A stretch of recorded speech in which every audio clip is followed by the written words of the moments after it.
President William Ruto has been left with only one option when it comes to his party, the United Democratic Alliance Party, the UDA party, due to the current angles that are currently unfolding within the party.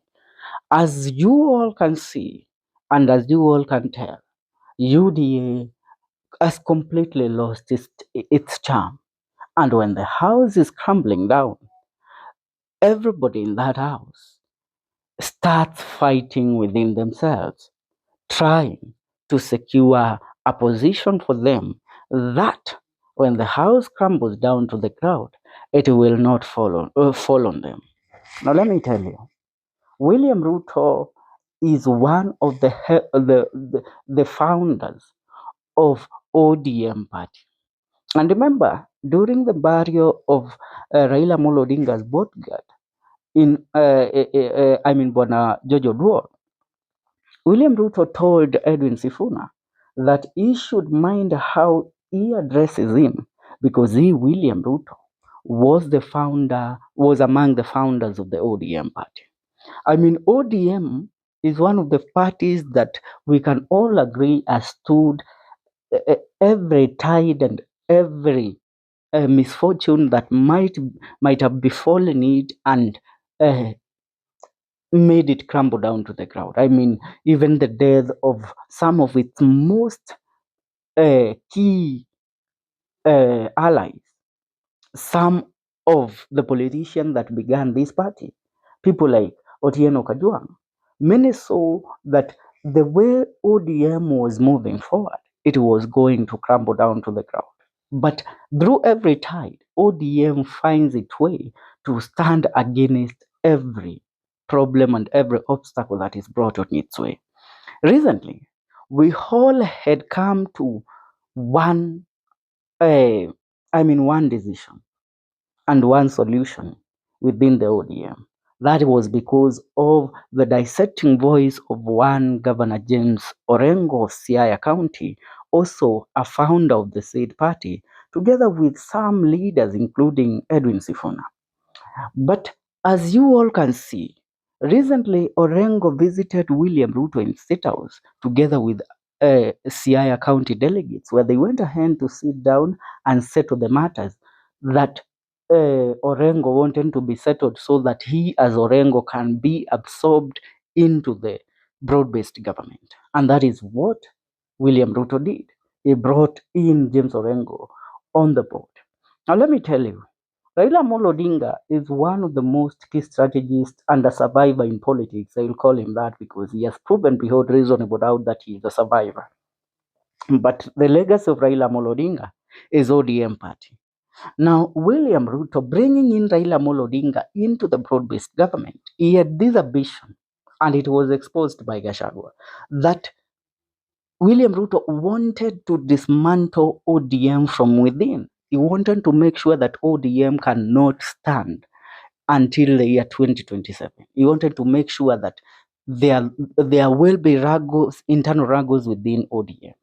But now, instead of ODM falling down, ODM is coming together. ODM and its leadership is becoming strong than ever.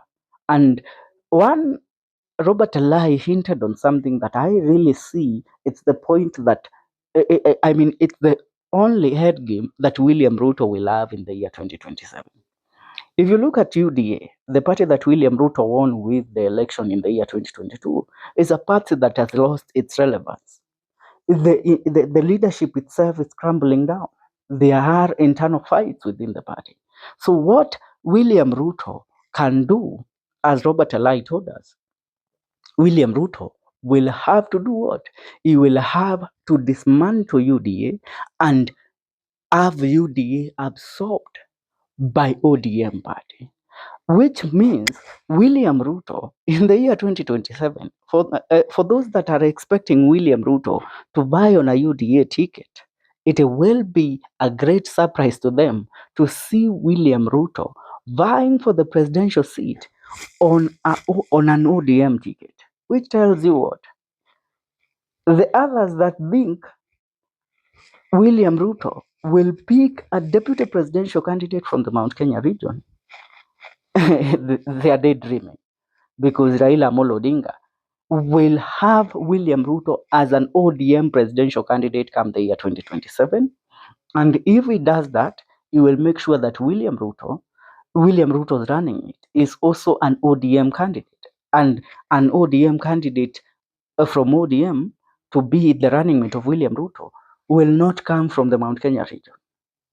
He will have to come from the Nyanza region and a long-standing member of ODM party. And Robert Alai has assured us this. And when you sit down with your openness, and try to resonate with this uh, narrative of Robert Alai, you all see the sense in it. Because tell me how UDA is going to stand against everything that is happening within it.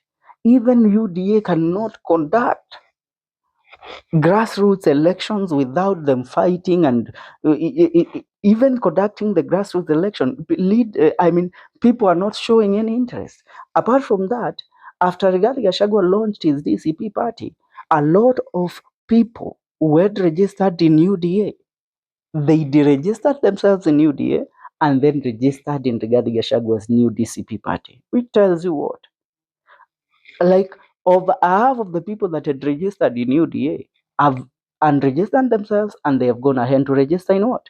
They've gone ahead to register in in DCP party.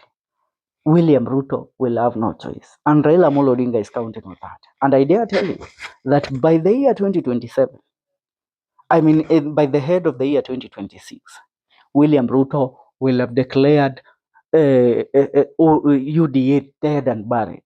And UDA and the members that will be remaining and the structure as a whole will be absorbed within the ODM party, which means William Ruto will take his rightful place as the presidential candidate for ODM, and this will be the first time that Raila Amolo Odinga will have a possible, and he sees it as a guaranteed win for ODM party for the first time to secure the presidential seat. Remember, the highest position that the ODM party has ever secured is the position of the prime minister back in the year 2008 during the negotiation that came with the Nusum Kate government.